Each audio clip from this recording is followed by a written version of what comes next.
El lateral izquierdo, Gerard Martín, formado en las categorías inferiores del Barcelona, está llamando la atención de clubes europeos.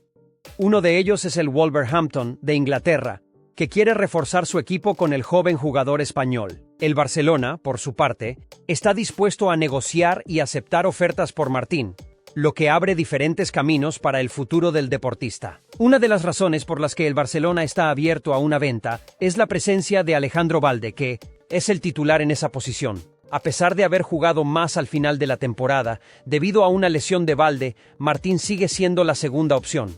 Esto puede influir en su decisión, ya que busca más tiempo en el campo para crecer en su carrera.